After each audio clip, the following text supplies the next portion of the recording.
So this is my spoiler-free review of Man of Steel. Because this is such a big deal movie, I have a spoiler review also posted today, but also on Friday I'm going to do an audience reaction. So you're going to get full coverage for Man of Steel. Alright, so a lot of you know I went into this film with extreme concern, especially because I went in last night and in the morning the reviews were coming in and some of them were super harsh.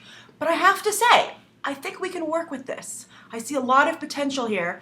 The biggest problem with this film is it's the creative team behind the camera. I think Zack Snyder and David Goyer need to go. Because while I had, surprisingly, no problem with the creative decisions that were made and some of the changes that were made, the storytelling I felt was just very sloppy and had a lot of problems. Very problematic. As a matter of fact, I would urge you, I think that for a lot of people, you're going to have to try and stick it out through the first third of the film. It's going to be tough. There was a moment where I was like, I could turn this movie off or leave, but I have to stick around because I'm, going to review it and report on it. But then I felt I was rewarded for that loyalty. As they say in the movie, it's about taking the leap of faith and then trust will come. And I kind of trust this Superman, this idea. Like Jor-El, I believe in its potential, but I think it needs somebody else to guide it. And also, interestingly, I felt that this had a very strong 1950s sci-fi vibe, this film, which I thought was fascinating. It reminded me a lot of the original The Day the Earth Stood Still, which I thought was a really interesting choice. And I use the word fascinating, and I totally stand by it. A lot of people are comparing this film to Batman Begins. And I would say that it's like Batman Begins in that it's a somewhat weak start to hopefully a great trilogy, or at least a great second chapter. But I actually would compare it more to The Dark Knight Rises because I felt it had the same problems. It's just so many great ideas, and they're really some brilliant ideas, but because they're trying to cover too much and explore too many things and touch too many bases, you basically have really brilliant ideas that are left unexplored and therefore also underdeveloped, which was frustrating to me. I would watch the whole movie and be like, this doesn't make any sense, and then a character would have a speech, which I'll talk about more in my spoiler review, and I'd be like, oh, now I get it. That's fascinating. That's wonderful. I wish you had really made a bigger point of getting that across, or I would have been able to watch this movie better. I think perhaps this is a movie that might benefit from multiple viewings, or at least has a very good foundation for the second chapter, which could be potentially. It would be wonderful if we got a Dark Knight level second chapter, because I think the groundwork has been done here. So what was my problem with the screenwriting? Well, screenwriting 101, and you would think David Goyer would know this, is that you're supposed to get into a scene, and in some ways a movie, as late as possible and leave it as early as possible. And I felt that is a really great way to describe the problems with Man of Steel. I think the story started way too early. I don't think that you needed to show all the stuff on Krypton. Because, Jor-El does kind of fill in some blanks later. He could have just filled in all the blanks. And then also, I felt this was too early for Zod. Zod is clearly a second movie or third movie villain. I totally understand that, Lex Luthor is something that audiences want to break from, even though I like him a lot. I think a reimagined Lex Luthor would have worked well here.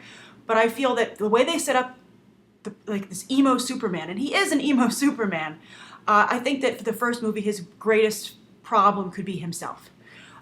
Dealing with this, feelings of abandonment and loneliness, which are really something that I think this Clark Kent has to deal with, this Kal-El.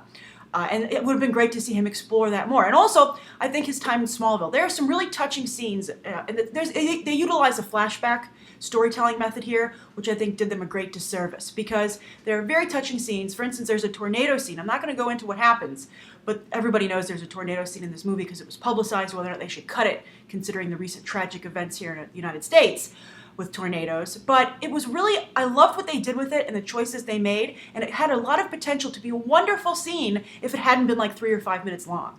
And I would say that was the case with a lot of scenes. You're like, I would liken this to taking a tour of a great new facility, but like your driver, your tour guide is just driving really fast through the whole thing, just pointing things out quickly, and you're like, no, wait, let's stop. I want to go and explore this more. This interests me. And I had that same problem with The Dark Knight Rises. A lot of you asked me what was my problem there. So I think this is the same. So I feel they need some new talent on board here, and I think that clearly Snyder isn't it. And I think that Goyer, I think Goyer is a good idea man, but I think he's not good at executing those ideas. All right, characters. I have to say, I really liked Henry Cavill as Clark Kent and Superman. I think he did a really good job. I was really surprised. And also, I think that the trailers for this movie are very misleading. They take a lot of speeches and they put them over different visuals, so they really take them out of context, which I think hurts the film and hurt the film publicity-wise, at least in my opinion. But I thought Henry Cavill did a great job. I thought he did a wonderful job of being this emo Superman. I was willing to go in this direction because I think he was likable, and I think still waters run deep. This is a more pensive Clark Kal-El, and also I thought, when I was watching the movie, I thought this is probably indicative of the problems that Middle America is having right now. It's not, the Eisenhower era that is, traditional Superman, where Middle America and farmers felt that they were the heart of the country and that they had the whole world ahead of them. And I feel that this is a whole different conversation, but I feel, the economics and the 1% Wall Street versus Main Street, that's reflected in this Superman. And I like that. I think that's a good way to go. The other character I really liked was Faora. I thought she was fantastic. I can't quite pronounce that German actress's name who plays her, but that's the Superman villain in this movie. I would see a Faora film. I thought she was really good, and I thought that the actress did the best job. Second was Henry Cavill, but she did the best job working with the special effects. She really sold her fight scenes. Her delivery was really fantastic. Just the look in her eyes a lot of the time. Talk about acting with your eyes. She was fantastic. I thought General Zod, though, talk about scenery chewing. I thought he did. It was unfortunate. I can't quite decide if it was Michael Shannon's creative decisions or if it was the script, but it just did not work for him. I just didn't like the way that went at all. But it could have been fascinating, and I'll talk about that in the spoiler review because there was a major problem with this character.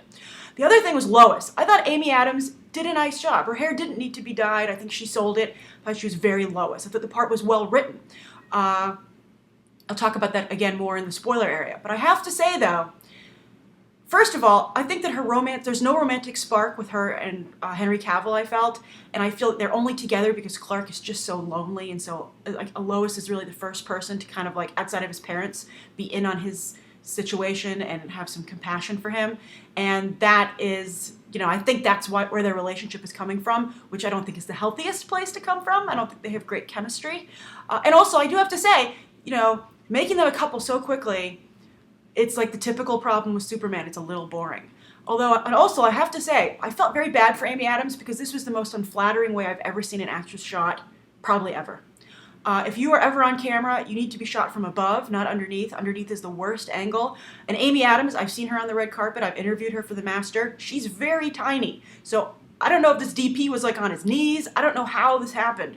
And I think the hair choices, the costume choices, I felt a real disservice was done to her. I think she just visually had a lot of problems. And, Amy Adams is a really likable person, and she shouldn't be coming across like this. I don't think it was true to form. So I don't know why they did that. So wrapping this up, two questions. Should you see this movie? If you're a comic book fan, I think you should definitely see this movie because it's interesting what they're doing with Superman, and I think that you'll just be interested in it.